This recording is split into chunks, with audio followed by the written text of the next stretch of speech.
Chuck Hagel was a Republican senator from Nebraska before being tapped as defense secretary by President Obama. And he's joining me now from Washington. Welcome back to our program. So, thank you, Christine.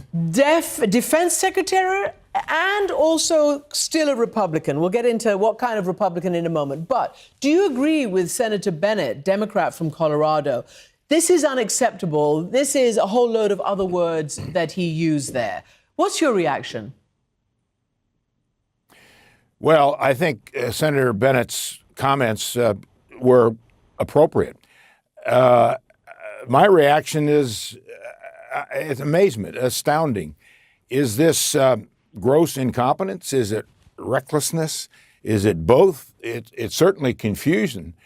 And when you've got confusion at the top with the very most important national security institutions that defend our country and protect our intelligence and have relationships with other countries, we've got a problem. And I don't think Senator Bennett or other senators in that hearing yesterday overstated anything. I think they were right on it. And in addition, what the Atlantic, Mr. Goldberg, released today, I think just backs that up. It was just truly astounding that we would see that released in the form of a non-secure government channel. And I just have never heard of that before. I've never seen that before.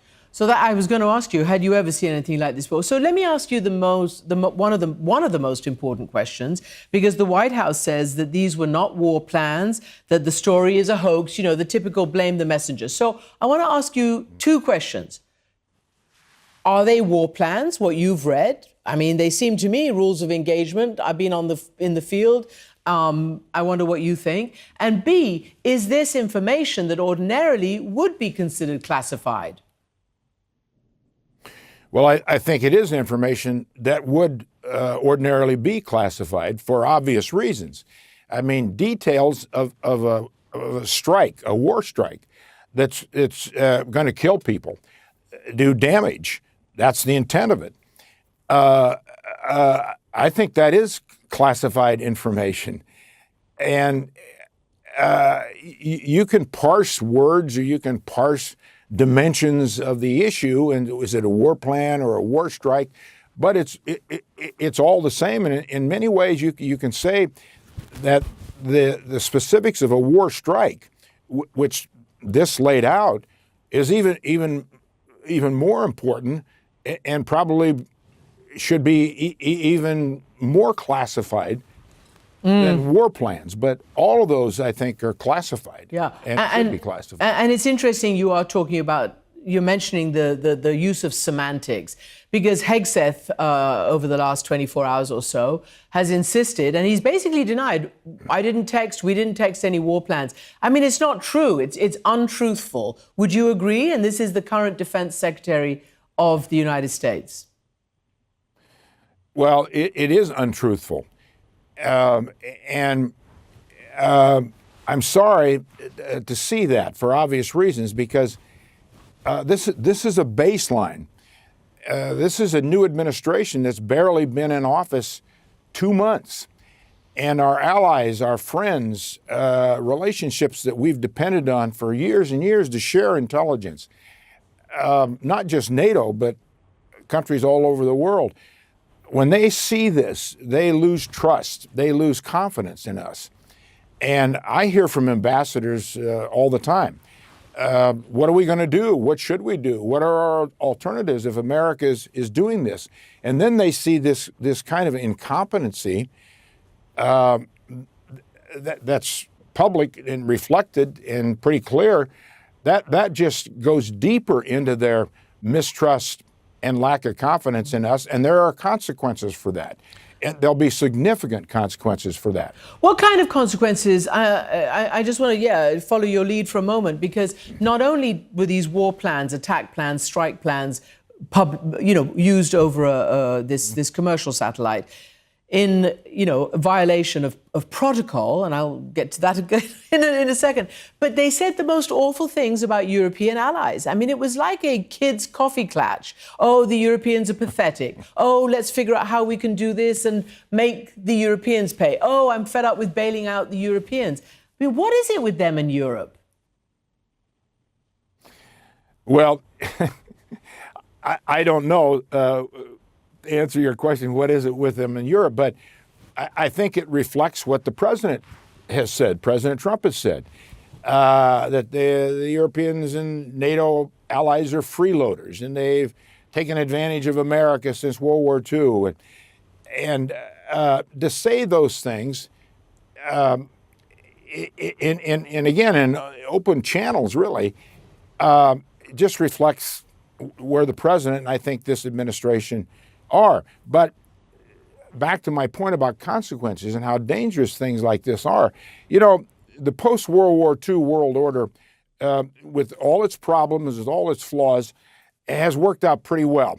And we led that world order based on the rule of law and freedom of navigation, a free trade. Everybody has opportunities. There's been no World War III. There's been no nuclear exchange. More people free and prosperous today than ever before. And what you're doing here by saying these kinds of things and moving in this direction, you are undoing the foundations of that post-World War II world order. Mm-hmm. And that will create, if that happens, matter of fact, that will create a world order that is fractured. And there will be a vacuum in the world, and there will be new leaders. And I don't like the alternatives here, the options. I don't think this president and this administration understand the consequences of where we're headed if we withdraw from our Western alliances and NATO, and the president's talked about pulling troops out of South Korea, out of Japan. It's because of our relationships that we've been able to project power around the world, and because we've been successful. Yes, we've had problems. Yes, we have issues. We still do. But you need to manage those. You need to get better, and we will. But this is not the way to go. So when I say consequences, Christiana, this is what I mean. I mean, long-term consequences. You always ask the question, what happens next? Where are we going? How does this end? Those are the relevant questions, and we're not asking those. I just want to quickly go back to when you were Defense Secretary. How would a battle plan have been discussed with the principals? What is the operational, efforts, or rather the operational, security that needs to be in place for that? Well, we would discuss it within the Pentagon in secure surroundings, in secure rooms. We wouldn't text each other or go on the internet and discuss it with 15 people. We would have secure rooms in the Pentagon. That would be the Pentagon piece of it. But when you would branch that out, which you always have to with the president, National Security Advisor, State Department, Attorney General, it'd be in the Situation Room in the White House. That's where those discussions took place, in the top secret Situation Room in the White House. I don't ever recall using any kind of a vehicle outside of secure government networks to discuss any of this.